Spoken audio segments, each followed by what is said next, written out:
L'édito de Laurent Tessier. Bonjour Laurent. Bonjour Alexandre, bonjour Marion, bonjour à tous. Rédacteur en chef de l'émission Pascal Pro et vous sur Europe 1 entre 11h et 13h avec un programme riche. Aujourd'hui, nous attendons tous bien sûr la prise de parole de François Bayrou. C'est dans 3 quarts d'heure maintenant. Oui, il faut être matinal car le conclave sur les retraites est un échec. C'est ce qu'ont annoncé hier soir les partenaires sociaux après 4 mois de concertation. Et donc, nous avons appris cette nuit que le Premier ministre François Bayrou allait prendre la parole à 7h dans 45 minutes à Matignon. Que va-t-il dire? Que va-t-il faire? Un peu de suspense. Alors le conclave sur les retraites, c'était l'une des grandes annonces au mois de janvier. Je choisis donc de remettre ce sujet en chantier avec les partenaires sociaux. Je proposerai aux représentants de chaque organisation de travailler autour de la même table, de s'installer dans les mêmes bureaux, ensemble. Si au cours de ce conclave, cette délégation trouve un accord d'équilibre et de meilleure justice, nous l'adopterons. Et qu'avait annoncé François Bayrou en cas d'échec de ce conclave?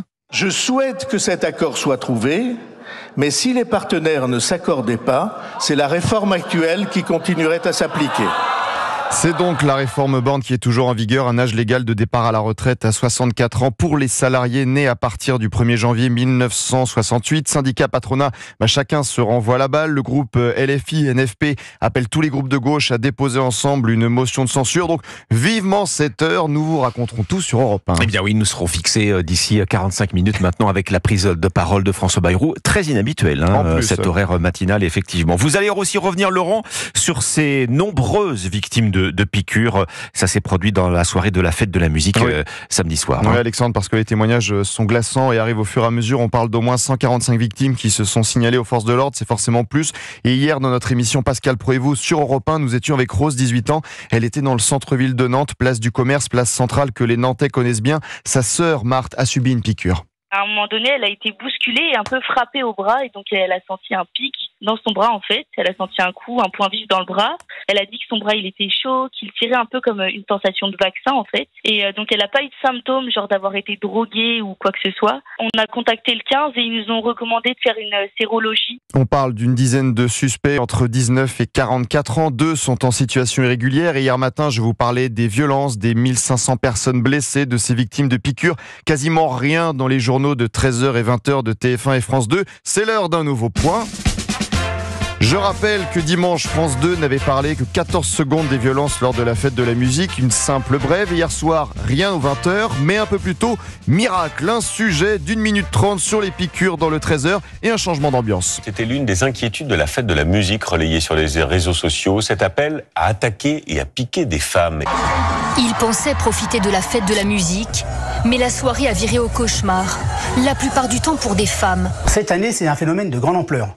Bien plus que les années précédentes. Je rappelle que dimanche, TF1 n'avait parlé que 13 secondes des violences, une simple brève aussi, rien aux 13h, mais aux 20h hier, quand même un sujet de 2 minutes 15 sur les piqûres, là aussi, changement de ton. Des publications sur les réseaux sociaux appelant à attaquer et à piquer des femmes pendant la fête de la musique samedi soir. Sur les réseaux sociaux depuis samedi, avalanche de témoignages. Cette toxicologue, experte en soumission chimique, croule sous les appels depuis ce matin. Les journaux ont attendu lundi pour faire un sujet. Rien avant, pendant ce temps-là, vos serviteurs vous informaient. Bon, ce qui est terrible, c'est que ces piqûres ne sont pas nouvelles. En 2022, une grande peur s'était installée dans les bars, les concerts, les festivals, les boîtes de nuit. Le ministère de l'Intérieur, à l'époque, avait compté 2077 plaintes. Ce qui est terrible aussi, c'est que 2/3 des plaintes avaient été classées parce que, je cite, les faits étaient insuffisamment caractérisés ou parce qu'il avait été impossible, malgré de nombreux auditeurs, d'identifier les auteurs. On parlait de symptômes, de bouffées de chaleur, vertige, perte de sensibilité, voire perte de connaissance. Alors une fois de plus, nous allons avoir encore plus peur pour nos enfants et nos proches. Bonjour chers amis. Alors avant, nos grands-parents disaient à leurs enfants, donc nos parents, amuse-toi bien le jour de la fête de la musique. Aujourd'hui, on est passé à l'ère du fais attention à toi. Et c'est en quelques mots le résumé d'un pays où l'insécurité n'a fait qu'exploser. Et là encore, les premières victimes de ce chaos sont évidemment les femmes. Vous connaissez ma spécialité.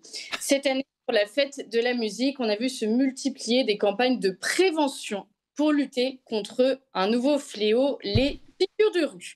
Alors, avec l'été, on aurait pu penser que c'était des piqûres de moustiques. Eh bien non, on parle aujourd'hui des piqûres de rue. Alors, qu'est-ce que c'est pour faire très simple? C'est une nouvelle mode, la nouvelle mode en termes d'agression. Ça consiste notamment dans le cadre de grands rassemblements a incité un certain nombre de jeunes à aller piquer des femmes dans la rue. Je dis bien inciter puisque sur les réseaux sociaux, on a vu se multiplier, venant de comptes anonymes, des incitations à aller piquer des femmes dans la rue. Alors, ce sont des piqûres à l'aide de seringues, parfois contenant de la drogue, parfois du GHB, parfois la drogue du violeur, parfois des drogues qui mettent les femmes dans des états seconds qui les mènent finalement à l'hôpital. Mais parfois, c'est aussi simplement uniquement pour faire peur. Voilà, c'est quelque chose de réel. On pique les femmes avec rien dans la seringue. Simplement, cela leur fait peur et on traumatise une partie de la population uniquement pour son bon plaisir. L'an dernier déjà, près de 50 attaques à la seringue avaient été comptabilisées lors de la fête de la musique, mais cette année, le score a explosé avec pas moins de 145 victimes de piqûres qui ont parfois fini dans des états graves d'hospitalisation.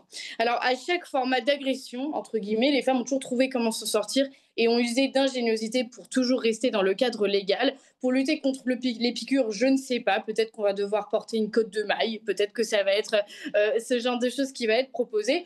En tout cas, jusque-là, on avait toujours trouvé des solutions.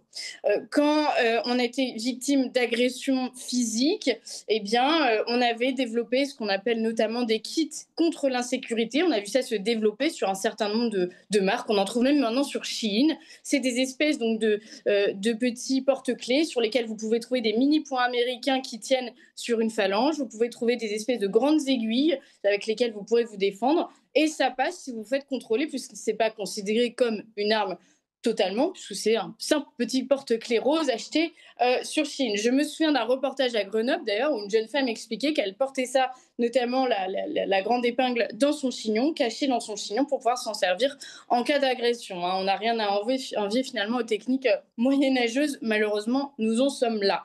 Je ne parle même pas des clubs d'autodéfense, de Krav Maga ou de MMA, dont les inscriptions féminines explosent aujourd'hui, puisque les femmes essayent de trouver des solutions pour ne pas se faire agresser. Et puis, il y avait jusque-là la mode, évidemment, du GHB dans les verres. Vous savez, vous aviez votre verre, vous étiez en boîte ou lors d'un grand rassemblement comme la fête de la musique et quelqu'un derrière votre épaule vous verse du GHB dans le verre. Ça, c'était une pratique qui était malheureusement courante et on a développé ce qu'on appelle des protège-verres anti-GHB. C'est en fait un couvercle avec un trou au milieu, un couvercle qui ne permet pas du tout de laisser d'ouverture, juste le petit trou dans lequel vous pouvez mettre votre paille.